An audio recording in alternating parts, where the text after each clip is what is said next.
All right. Are we ready for our question? Let's do it. Bring it on. Let's go. Ooh. Okay. Which personality trait has gotten you into the most trouble? Oh man, Yeah, I know. there's that so one. many. There's so many. Yeah, Which person? I have a few. Mine is I can't keep my mouth shut. Okay. Yeah, Is there going to be a running theme here? Yeah, it's gotta be. I think we all can't keep our mouth shut. But back in the day, like I had this thing where I would say stuff behind somebody's back, and then it like I came to the realization of like that was a bad thing. And I wouldn't like a gossiper, but I'd just say, I'd be like, man, I don't know about old so-and-so, you know? Yeah. And then it'd get back to him and I'd be like, oh. So I developed and I was like, you know what? I'm not going to do that anymore. And people were like, that's good. That's good that you learned that. I was like, no, I'm just going to tell them to their face. And so I came up with a new rule. It was like, new rule. Don't say anything about someone behind their back that you wouldn't say to their face. And No, you just say everything to their face. Yeah, I try to be as consistent as I can. But like I said, it gets me in trouble. That's so great. Oh man, mine is definitely similar to that. It's mostly that I don't know when to stop talking because I hate silent, like awkward silence. So the worst fear in the world is like to be in a group of people who are having conversations and then there's a lull in conversation and everybody else is just comfortable sitting in the silence. I am not. Yeah. So it's gotten me in trouble a few times where people like my wife will look at me with that look just like, shut up. This is where you stop talking. Yeah. It's bad.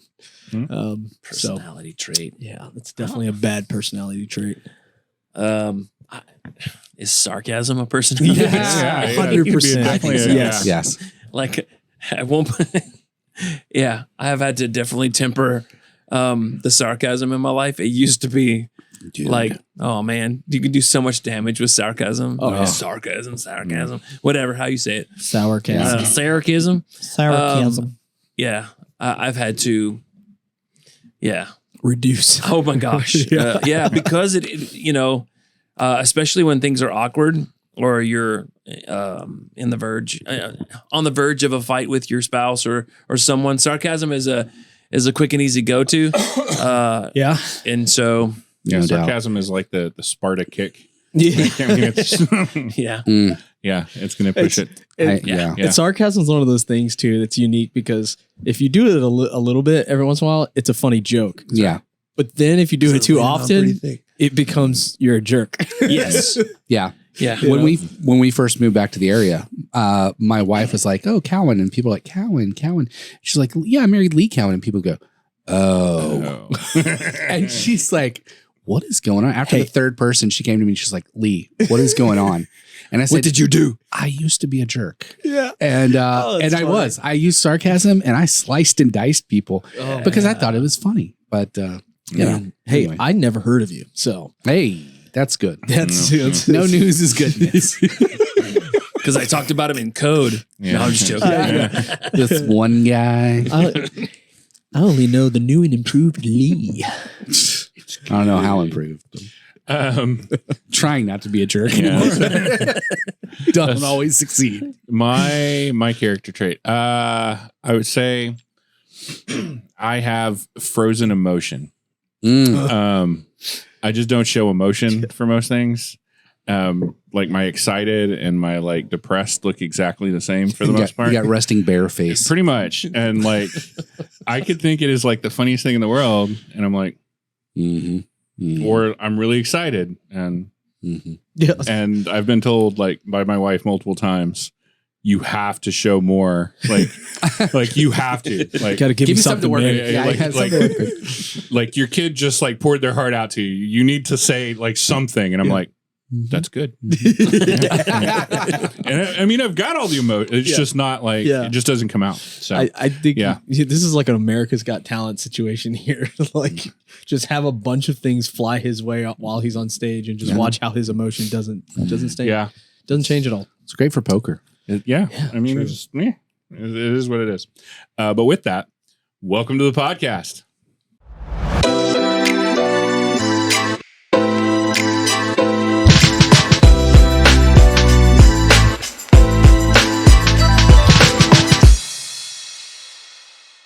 The staple of every kid show. the terror of the schoolyard. They punch us, they mock us, they belittle us, but we are still here. Today, we get a little swirly as we talk about bullies. Swirly. I feel like first thing I got to do is explain a swirly. Exactly what I was just thinking. You have to. Because back in the day, bullies would find you in the bathroom, stuff your head in a toilet, and flush it. Yeah. And you would come out with your hair being in a swirl. Yeah. And that's the name swirlies. Those of us who didn't have a shower, it was actually quite appreciated. I brought some soap along just in case it happened. You know? Right. Just kidding. If you were lucky, the toilet was fresh. Yes. That is true. Unused. If you were unlucky. Yeah. Don't think about that one. No. In this day and age, that would probably constitute assault. Yeah, you get arrested, no doubt. Yeah. Back in the day, some teachers finds out, oh my gosh, Billy, you did it again. That's funny. Let's put that in the yearbook. Yeah. Most swirlies. Well, no. Yeah. It's keep holding Steven's underwear. We got to get a picture of that. Yeah. Wedgies. I know. The whole old school. Let's get into. I think we have to start with. Were you a bully, or were you bullied? I think everybody knows by my stature, I was not a bully. Nope. Yeah. I was very much bullied all the way through high school. But is it because you wore a waffle? I was the waffle boy. Oh, callback. I remember the waffle. Oh man. But I mean, a lot of reasons. Actually, I had bullies come to my neighborhood and find me and beat me up. Oh my gosh. Yeah, it was pretty bad. But I was like, Calvin and Hobbes. I was like Calvin, and I just smarted off and said stuff, and I would completely humiliate them, and I would pick on the bullies in school, and I would just make them look stupid and mock them, and then they would to their face, and they would get so angry. But I would be like, "What are you going to do? The teacher's right there," and so they would find me after school. Yeah. And I paid the price. I seen where you sleep. So I through school I was definitely that, and then once I graduated high school, I was a verbal bully, as we just talked about. So it's crazy how our icebreaker today fits so perfectly. It really does. Okay. Yeah, with the personalities. I'd like to say I planned it, but you didn't. I know it's right there. That's what it is. Divine crazy providence. No kidding. Yeah, man. Obviously, I definitely was not a bully. I was a goofy kid. How's that obvious? I'm so small. Like I would have to be a really amazing verbal assaulter to be a good bully. And I just, I'm not gotcha. There. I was a goofy kid. My shirts had characters on them. I tried to be punk one time. That didn't go over well.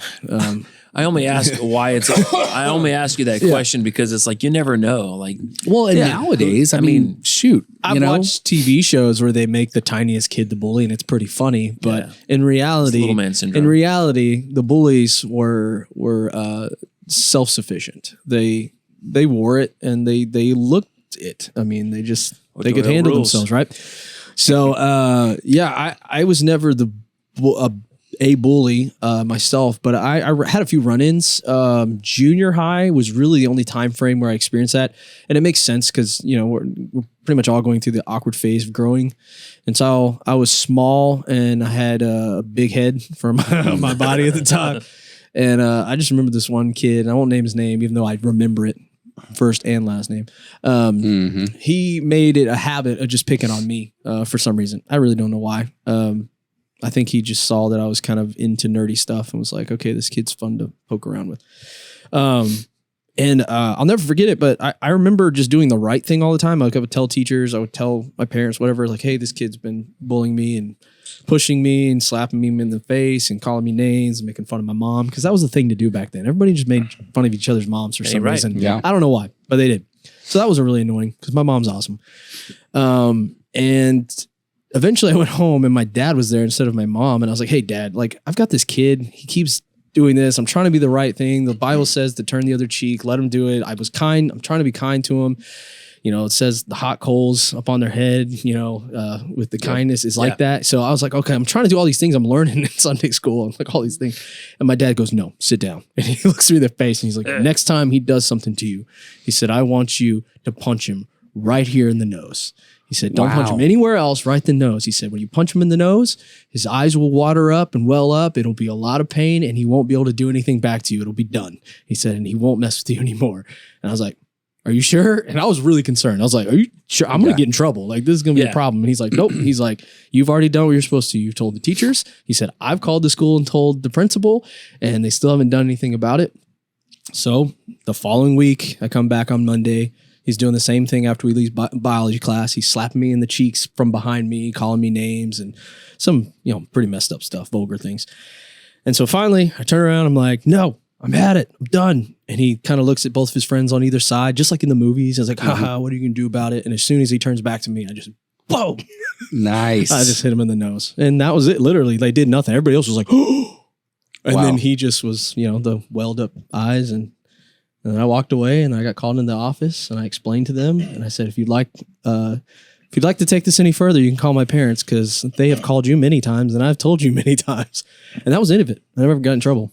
Awesome. So it's kind of neat. And that's really that's where bullying kind of ended for me. I just kind of rode the goofy wave all the way through the rest of my school years. So there you go. Anybody else experienced that? So I'm pretty lame. I can't remember any bullies. And as far as I remember, I wasn't a bully. That means you were the bully. Yeah. You can't remember any. You were the bully. Yeah. So, I mean, I can remember sometimes like just general kids being kid kind of thing, but it wasn't like attacking anybody, like constant one person or whatever. But I had a weird high school experience. The way my class was, we've talked about that before. How like we had people die every year, and all the important people in town, all their kids were in my class. So we were just kind of a weird group of people. And how many people do you have in your class? A little over 100 something. Relatively small. Yeah, it was a small town, and so like everybody just kind of got along for the most part that I remember. Now I remember like some people saying some stuff about bullies and like the girls probably were the worst if I can think back, but like, yeah, I don't know. I guess maybe I was a bully if I can't think of anybody, but it's the lack of emotion. Everybody thought he was just so cold. It's like, why mess with him? I tell him jokes and he doesn't laugh. Yeah, so I don't know. I got nothing. Hey, yeah, that was something. Yeah. We know how your small town was. So, what about you, Eric? Were you the bully, or were you not? You were bullied, other than the youth pastor who bullied you. Flashbacks. Yeah. As I was thinking about this, I remembered the 8th grade. For some reason, I don't know if that was a time. That's a time of a lot of change and transition, and you're like, who am I, and so on and so forth.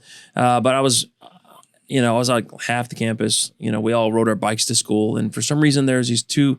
I had some friends, and we all hung out at the bike rack, and there's these two girls. They were sisters, and I think most of us liked one of them, and so unfortunately, how that manifests itself when you're in junior highs, making fun of and picking at and I realized that, man, I made their life miserable for a little while, like to the point where I got called into the assistant principal's office at one point in time. I don't know if I was the only one that did, but I definitely got called in, and he's basically like, if you don't leave these girls alone, we're taking this to the next level. And I was like, dude, what's wrong with me?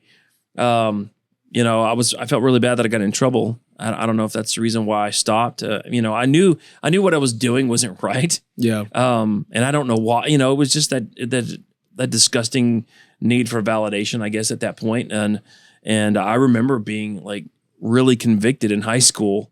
I don't know. I was going through this moment where God was like, you need to work on this, you need to fix this, and you need to talk to her. And now, I would walk by her in the hallway, and at one point in time we were friends, and I messed that up. And here we are, our friend groups became, part of each other. And as we all came to high school, and I realized through a lot of conviction that I was that guy. There's a lot of things I like to say about, describe myself, and how I feel about how wrong that was. But between classes one day, I just said, hey, I just got to ask your forgiveness. Like how I treated you in 8th grade was awful. And you didn't deserve that. You deserve so much better than that. So please forgive me. And she just had this look on her face. Like when I first started talking to her, she just had this look on her face. Like, what do you have to say? Like, I don't really want to spend, any more time talking to you. And rightly so. Yeah. Sadly. And then I was like, please forgive me. It was one of those, like, if you don't, I understand. But I have to do what's right, because I didn't do what was right by you before. And, I'm sorry. And things were cool, for lack of better words, cordial from that point on. Do I know this person? She said, I don't know. It's possible. But she said, thank you. And, for all I know, she, held a grudge for the rest of, our high school career, or maybe she didn't, but I just feel awful that I was that guy, you know? It's dumb to think that, a crush turned into like making someone's life miserable, like to the point where they had to go to admin and say, this guy, is being this person. So, I don't remember, like I pretty much stuck to myself, hung out with my friends somewhat, but you're in a high school of, 3,000 people, you try to keep your head down for the most part. I mean, if you're trying to stick out in that group, you're either really popular or, for some reasons, or really popular for some not so good reasons. And, I didn't want to be that guy. So I can't think of, I was picked on here and there, a couple times, but I can't think of like, I was bullied. No, unfortunately I was the guy that was. So. That's sad. Yeah, I suck. No, it's a learning experience. Yeah, I mean, and if you're out there and if you just come by this podcast, I still apologize. Yeah, we can all be jerks sometimes. Really can, no doubt. And it's so funny because you said like middle school, right? Like junior high, and it was the same time I went through my thing too. And there's a lot of like that particular time frame. I see that's where that manifests a lot. Bullying in general, Sure. Like it slows down in high school, or it changes, like the way it's done in high school. Right. Yeah. But it's interesting that you brought up the fact that most of the people like those girls, and you same way, and that's just how it manifested. And it's funny because up until that point, you're actually told like liking girls is gross, it's cooties and all that, and so you're embarrassed that you even do. So it's terrifying. Your reaction to that is, oh well, I don't want to admit that I like him, so I'm just gonna be mean to him. Right. Yeah. And it's no excuse by any stretch of imagination, but that's 100% true. Like when you're trying to figure out if someone from the opposite sex will actually like you, you're terrified, and you don't want to put yourself out there by any stretch of the imagination. Fear of rejection. Yeah. And so it turns into, I get to be close to you by torturing you. Yeah. Yeah, that's pretty jacked up. And yet it happens all the time. Yeah. So. You see that kid over there? He's being a jerk and hitting you because he likes you. He pulls your hair because he likes you. Like, what is wrong with us? Yeah. Oh gosh. That leads us to the next question, which craziest stories about bullies. And I've got so many stories about bullies. Once upon a time, I don't know, it's just weird, but once upon a time I was in 5th grade, and this kid, there was two friends, a friend of mine named Jeff, and then the bully was also Jeff, which was weird. Wow. But Jeff was just this skinny rail of a guy, and I was not bigger than him. I mean, he was about the same height as me. We were both kind of skinny, scrawny little kids. And one day, the teacher told us to line up. We were waiting for her to go get her stuff or whatever. And Jeff was standing there. It was Jeff Greer, and then Jeff Clark was the bully. And Jeff Clark comes up. I don't care. I throw names. What did I say at the beginning of this? I talk too much, and I'm gonna tell you how it is. So anyway, I love it. So Jeff Clark tried to cut in line, and Jeff Greer was like, "No, this is my spot." And then Jeff Clark was like, "Yeah," and grabbed him and was all like, and I had this righteous indignation, and I was like, "No," and I was like, leave him alone. And Jeff Clark grabbed me by the lapels and threw me up against the wall and starts violently shaking me just as the teacher returns. And the teacher's like, you two, stop fighting. And I was like, that is not what happened. Went to the principal. And the principal's like, going to have to give you pops. And because that's how it happened back then. Yeah. Back in the day. And she was a big old woman. It was not like this tiny, like she was bigger than my dad. She was this massive lady. And so once she heard the story, and I was crying the whole time. Of course, he's over there sneering at me and laughing at me because he's a bully. And I'm crying. She told my parents, it's fine. He's okay. I understand. And like she had talked to a couple other kids and they backed him up. Like Jeff Greer backed me up and was like, no, he was trying to protect me. It was just interesting. That was my first big moment with the Bullies. And Jeff Clark continued to be a bully all the way through my freshman year of high school until I moved. Found me. Oh, the craziest story. I was walking across it was like a drainage ditch in Deer Park. And I was walking over to my friend's house because that's what we did back then. You're 13 years old and you just wander neighborhoods. Yeah. And jumped over people's fences. Yeah, I mean, because it's miles away, like I'm walking over a mile away to my friend's neighborhood. So I'm walking down the street and here comes, I'm like, oh, crud. Because here comes Jeff and his two buddies. Ugh. And they find me on the bridge. Yeah. On the bridge. And I was going to defend myself. I was like, nah, I'm going to stand up to these guys. But then I realized, man, I'm on a bridge. I'm at least 20 feet high from the concrete below because it was a concrete drainage ditch.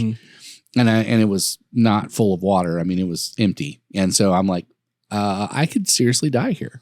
Yeah. And so I realized that. When I realized that, I went, okay, I'm going to have to play possum. And I hated it. But he hit me with one punch and I immediately went to the ground and I was like, oh, and acted like it hurt so bad. And then they all, stomp kicked me for a couple seconds. And I just, laid there acting like I was all hurt. And a car drove by and they were like, let's get out of here. And so that was a crazy story. I could have lost my life, but I thank God I didn't. And my friend's dad, he heard what happened and some of the neighbors saw it and they were telling him and he was like, you want to call the police? And I was like, nah. I mean, what are the police going to do? Police never solve that problem. They never solve that problem. It actually makes it worse. Yeah. And so honestly, if I'd just gone ahead and punched one of them in the nose, probably would have solved that problem. But you never know. You never know. Each and every person different. You could have that could have made it worse too. You could have had the two friends feel the righteous indignation and then throw me off the bridge. Yeah. So I don't know. I mean, I think there's different solutions to every problem, and I think that was one solution. I took the safe option on that one. No shame. I would have done the same thing. 3 versus 1. Nope. Not taking those odds. So as I've sat here thinking, I'm trying to stimulated some memories, huh? There's got to be something. Yep. So I'll share this where I guess I was being a bully in this situation, but it is a crazy story. No, he's so lovable. Yeah. I remember occasionally we would go and egg houses, right? Oh, there you go. Just the typical teenage thing, right? I never got the egg. And usually it was totally random. Right. Right. But this one particular time, there was a guy. He had his car parked out in front of somebody's house. I don't even know whose house it was, but we saw it. And we're like, we're going to egg his car. I don't remember why. We just picked him out. And so we egged it. And then we drove on. And we still had more eggs. So we hit a few other places and houses. Yeah. And we're like, well, let's go back. We'll egg it again. So as we drive back, he's outside. Him and another person. And he kind of jumps in front of the car as we drive by. And he's like, get out of the car. And did you throw these eggs? I'm the only one with an egg left. Everybody else has gotten rid of their eggs. They've thrown it. Like I had one egg and it's in my lap. Oh man. And so like, if I just leave it here, then he's going to see an egg. Yeah. And like, oh yeah. So then I was like, well, I'll just kind of hold it. So I'm like holding an egg, right? Like between my legs and I get up and then it falls. And as I'm standing outside the car, and he's like, and just cracked egg. Oh wow. So obviously he's like, oh yeah, like That's what I would have done. Although the guys in the back, it was a girl driving chicken. and 2 guys. Okay. They were like, "Where'd you get an egg?" And I'm like, Guys, "Dude, it's up at this point." Like, I was like, you literally have 2 cartons sitting on the dash. Like, you know, yeah. Crazy thing. My parents happen to be driving by as the egg drops. Oh my god! What? Because like it's down like the neighborhood from where I live. That's crazy. So they pull up and they're like, "Oh, we'll deal with this." And I got grounded or something for a week or 2. Were y'all doing this in the middle of the day? No, it was nighttime. Oh, Small town though. Like Wow. everybody knows all the vehicles. And Yeah. I mean, like, so it's totally coincidence way it worked. Yeah. But yeah. That's the only thing I could think of that Lesson I would learned. consider. Story. I like that. Like That was bullying somebody, egging this guy's car. Yeah. So Yeah, that's a good Yeah. example. Yeah. I mean, if that happened to me, I would have been like, this guy's a bully because now I have to get egg stuff off my car. No doubt. Yeah. Yeah. But Could run the paint job. yeah, but doing things that bullies do not necessarily make you a bully. That's true. And Yeah. I'll say Yeah, if it's I had continuous. a situation where with some water balloons Mhm. one year, and we were all of course in college, and we were going to go. It was Halloween night, and so we were going to go. You know, we're aiming for teenagers, right? Yeah. We're looking for high school kids, punk high school kids. You know, that's who we're going to go pelt with water balloons. Oh, man. As we Water drive balloons through the awesome. neighborhoods of Angleton, and as we're driving along, we're looking, and then there's these 3 little kids, and they're about 10 years old, and we're like, nah, they're too young, keep going, you know. And we're just kind of, because we're just scoping everything out, and this kid yells at us, "What are you looking at? Yeah." And we're like, "What?" Yep. And we're like, "Excuse me?" And we're all like, "Oh no, stop the car." We stop the car, we get out, run, pelt those kids with water balloons. We're like, ha ha ha. We drive off. And those kids are like, no, you know, it was great. So we're driving through the neighborhood. Yeah. Yeah, like I said, you know, sometimes bullying. Yeah. Anyway, I was doing something. I wasn't trying to be a bully, but I was doing something bullies do. Right. Yeah. And so we drive around the neighborhood, and then we see those same kids. And I'm like, nah, we got them pretty good last time. Well, that's what we're all like our consensus. And this kid's like, "What you looking at?" And I was like, "Again? You didn't learn your lesson." Learn the first time. So, you know, and it's like, okay, so we stop the car, we chase them into an in between houses, and there's nowhere for them to go, and they're just hunkered down, and we just pelting them until they were absolutely soaked, and they were like, okay, let's go. The secret was these kids loved it. Apparently. More, please. So we're like driving around, and then it's the end of the night. Everybody's going home. You know, the streets are cleared off, and we see these kids Again. And one of the kids was like, "No, you know, it wasn't me." The second time we did it, he was like, "It wasn't me. I didn't say anything." So we kind of felt bad about him, right? So as we roll up, the loudmouth kid that said something both times. The third time, he sees our car and he starts running, and he's like, "Oh," and we start laughing. We're like, "Oh!" And then and we were like, "Do we even have any more balloons left?" I don't even think we have any more balloons left, but it was great to see him run, you know. And then the other kid's just like, he's done. He's like, he's still wet. He's like, "I'm not running." He's had enough. He's had enough. He's just like, ugh. That's when Lee turns to his friend and goes, "Hit him with the Altoid can." And so we're like, "No, we're not going to bother these kids, you know, whatever." So as we drive by, the kid's like, "He went to get his dad." I was like, "Oh, really? Okay, cool, whatever." And then I was like, "Wait a second, where does his dad live?" "In that house." And it was right there. I was like, "Go, let's get out of here." But yeah, that was a crazy night of bullying. I would really love if the story continued to be like, yeah, he got his dad, and then we pelted him too. Oh yeah, That would be great. When the Like, your loudmouth kid- has had enough, Yeah. he goes to get his dad. Yeah, I know. we're teaching your kid a lesson by hitting you with balloons, sir. Yeah. Speaking of lessons, Yeah. do bullies have a purpose? Do bullies have a purpose? You know what I Yeah. mean? No. Yeah. No? Like, what do you mean? I mean, Well, like in Wait, that, just in that general, story, do they have a in that story? In Yeah. that story, the bullying served that little boy a purpose. I'm going to guess he didn't grow up to be a loudmouth brat anymore. Maybe, I don't know.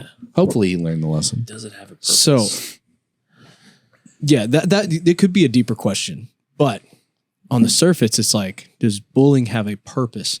I would say it serves one. As in, like, everybody should do this once? No. Okay. No. But so purpose, you can take it two ways. It's like, is it purposeful or does it serve a purpose? It's almost like, does it teach a lesson, right? So I would say, is it purposeful? No, because you could get rid of it and we would still have teach that lesson maybe another way. in another way. Yeah. But it can teach a lesson in an alternate way. Because I think about all the stories we have, and there's lessons to be learned from all of them. So I guess a better way to ask that question is, did you learn something from being bullied or being a bully? Yeah, for sure. It did serve a purpose for you then. You learned to look at there. Got him in his own question. No, I mean, that's just for clarification's sake. I mean, no, for sure. I think we had one other big question we want to get to before we wrap it up, and this is going to be the interesting one because we're all from slightly different generations. We experienced school in different time frames. Lee put down here, he wanted to know, are bullies today different than bullies back when we were kids? Yeah. Right. And now I don't experience a lot of bullying right now, but we have a couple of you who actually work in schools currently, which you get to see firsthand the exact age group we're talking about and how bullying kind of works out. Bullying as adults is different. It's more petty. For sure. It's super petty. Key in your car. But, well, really, as an adult? Whoa. Carrie Underwood, come on. Yeah. Most of the time, I just find pettiness and an adult bully is somebody who flips the toilet paper the other way around. Like that's straight up, that's bullying right there. Yeah. I will say it all day. Yeah. You flip that around backwards, we're gonna have a Microaggression. problem. Yep. Yeah. I think, I'm the one, of course, that kind of led this discussion on this one. But it was because I had a student who came to me and she said, I'm being bullied. And I was like, wow, okay, what's happening? And I'm sincerely concerned. And she said, so-and-so took a picture of me and then they scratched out my face on the picture. And I was like, what? Like, okay. I mean, I had physical marks on my body, when I was bullied as a kid. And so, I mean, I realized that, what was done knowing the girl that did it was not even done to be mean. She thought she was being funny and did something funny. It wasn't malicious. It was not malicious at all. So it's like what we consider bullying today versus what we considered bullying back then. Back then, I mean, my neighbors or my friends' dads wanted to call the police because I got beat. Nowadays, kids, he posted something bad about me on Instagram and that's considered bullying. And they're like, oh no, we need to get the police involved. It's crazy. It's crazy to me how much that's changed. It is. Yeah. There's a major difference. A lot less physical bullying and a lot more online bullying. Well, I think bullying is the same yesterday, today, and tomorrow. Bullying is bullying. I think it takes different forms for sure. But I would say, I mean, for her to walk up, she probably felt bullied, but she's talking to a person who has lived, on the other end of that, and so therefore it's like, no, you're good. No, that's not bullying at all. Right? Can being bullied be an isolated incident? Yes, but typically it's more than that. Right. And I would say that it still happens to a large degree today. There's a lot of physical aspect, but the cyber aspect of it, the anonymity, the ability to say whatever you want behind a keyboard or behind your phone and with very little repercussions. Yeah. Well, there's, as time has progressed, there have been repercussions. Like there's been people that have committed suicide because of just an incessant amount of bullying and spreading rumors through the cyber aspect of things. So I think that takes so you were walking a mile to go to a friend's house and just so happened to be met up by the guy that decides he wants to beat you up, but now the reach is instantaneous because it's everybody who has eyes on a screen that's connected to you in some form or fashion, a picture of you, a post, about you. It can go, I don't want to say viral, but within your friend group, for lack of better words. Yeah. I think the way that I've seen bullying take shape where it actually has weight to it is in the form in which you feel you gain value. So the difference for us is we kind of were in the school realm before a lot of this technology took off. We didn't have social media and all that. So we experienced life with people face to face and did things with people. Like we rode the neighborhood. That's just what we did. Or we walked 2 miles to go to Dollar General. And so we experienced bullying because we valued the people around us. So when the interactions with people were not good and they didn't have good experiences and somebody can use that interaction to bring us down, that's what we consider bullying, a physical or verbal abuse that was normally constant. It wasn't like a one-time event. Right. It was normally consistent from that person for a period of time. And nowadays, you don't have the personal or the in-person interaction as much as you do online. And there's a lot of value that has, and this has mostly like been built up. So the value we get is within likes or follows or whatever that comes to. And so if you have people that if you're trying to put yourself out there online that come back with harsh comments or ghost you or all these different things that are taking place at this point, spreading rumors about you online, people, like it takes away from where you gain value. Therefore it feels like that mental and verbal abuse of bullying. And so I think different people are going to experience bullying differently because we all value different things. Yeah. Sure. And it makes sense. You know, multiple times you've talked about middle school, you know, high school, a lot of this happens.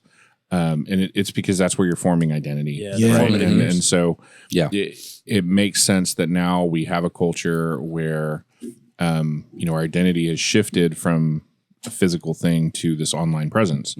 And so the attack is a virtual one. Right. And so that I think that's where people, you know, even with this girl where they scratched out her face, you know, that could be seen as like they're cutting me out, like I'm losing identity. Right. And so that's the big thing right now is how you are perceived. And so, you know, that's why the suicide rates are escalating because higher. It's an attack on who they perceive themselves to be, even if that's not really who they are. That would have been like us when you got that Polaroid of your friend group. Oh yeah, and they took the scissors. Or cut you out, or just scratched your face out of the Polaroid, and you're like, "Oh, I guess I'm not in there." I never really did yearbooks, but I do remember like my sister had a yearbook, and the people she didn't like, she'd scratch out their faces, to X on it, So it was a thing, But it's like a digital manifestation of that same kind of. I think you know, bullying still happening is as much physical, maybe not as much. I don't know, but definitely a lot of mental, a lot of online, emotional. You know. Obviously I deal with I deal with teenagers a lot. With guys, I think there's still a lot of physical stuff that happens, you know, they work it out through physical stuff. But the girls, like helping them deal with problems or whatever, a lot of it is emotional abuse. Like, I mean, it's just, it's amazing how they learn how to fight with that. It's just crazy. And I don't want to make any sweeping generalizations because I know what happens when you do that. Like for me, I totally agree with everything you're saying, but for what I'm about to say, I was like, I feel like, and maybe this is just observational, and I feel like the generations have become softer. Yeah. For lack of better words. Yes. Yeah. That's where I think Lee was coming from. Yeah, exactly. So I feel like that what happened to you, it sucks, and I think it's awful, and I hate that you experienced those things. I know that they made you tougher, they made you more resilient. You know, it served a purpose. Exactly. Not one I wish you would have to have gone through to get there, but it's what happened. And so I wonder, or I witness, and I think to myself, man, if maybe we had a little bit more thick skin, you know, I tell my students, you know, they said this to me, and I'm so mad. I just want to. I'm like, why do you give them so much control? Exactly, over you? And that's like, no one controls me. Yeah, I'm like, but they do. They said 3 words to you, and you want You want to break the door down. And it's so funny that you say that, like you were talking about identity. That's exactly what I told the girl.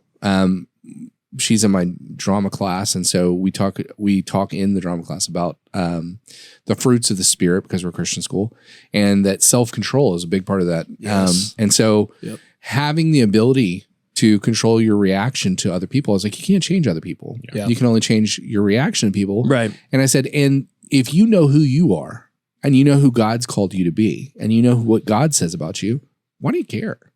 You know, you have friends that love you. You have parents that love you. If somebody acts like a turd, that's, you know, that's them. That's them. Right you know, there. they're going to have to answer for that. Yeah. And, you know, there's no doubt in my mind that, you know, I had these horrible experiences happen to me, but, you know, everything works together for good for those that love God, that are called according to his purpose. Preach. And God turned it around and used it for good and made me a thicker skinned person. Right. In a lot of respects, thankfully. But, you know, hopefully that's the lesson that I can give these kids is like, hey, it's about who you are, you know, and your core and what that's about. You can't just let people trample all over you and like affect your feelings because you care what they think. Like, why do you care what they think? You know, like, what's your identity? Who are you? Who has the final say in how you feel about yourself? Yeah. Because kids nowadays, a lot of them, they have such a horrible self-image. Right. And it's, you know, and then these kids outside affirm it. And maybe some kids on social media, you know, start making fun of them or whatever. And then it's a mountain and then it just falls on them. Instead of, hey, you know what? I don't care what these people think. Yeah. You know, I know who I am. I know who God says I am. I've got friends and family that love me. And a bunch of idiots online say whatever. They can say whatever they want. I don't care. I agree with that. I think, and that also leads us to like a really good kind of closing point here, which is something that I was thinking about the whole time. Is Jason brought it up too with your identity. Self-identity is so important. And like when you're in moments where you're struggling to find who you are, you look to outside sources to figure out who you are. And when those outside sources reject you or say something other than what you would hope to be, it feels like bullying. It feels like the world's against you or that person's against you. Yeah. But in those moments, if we start to realign our vision of ourselves with the way that God sees us and our identity within him, that thicker skin becomes more resilient to the things in life that things can throw at you, because you know what? I don't give as much weight to what you're saying and what you're doing. Yeah. And that really helps when it's verbal or online. It's a little harder when it's physical. I mean, you experience that. Just all I can say is possum it up. You know what I mean? For those of you who are more skilled than us, you know, fight your own way out. But that's right. But I think it's important that right now we have an identity crisis in our world in general. Each of us fight it on either every day or some days or sometimes we each of us find that. And I think it's important to continue to strive to find true identity in Christ. We here on this podcast firmly believe that our identity is found in Christ. And so if you're somebody out there, you're listening right now, and maybe you've experienced bullying, maybe you've been bullied yourself. We understand where you're at from both sides. Maybe you've been there and you've been the bully. I encourage you, look at the fruits of the Spirit.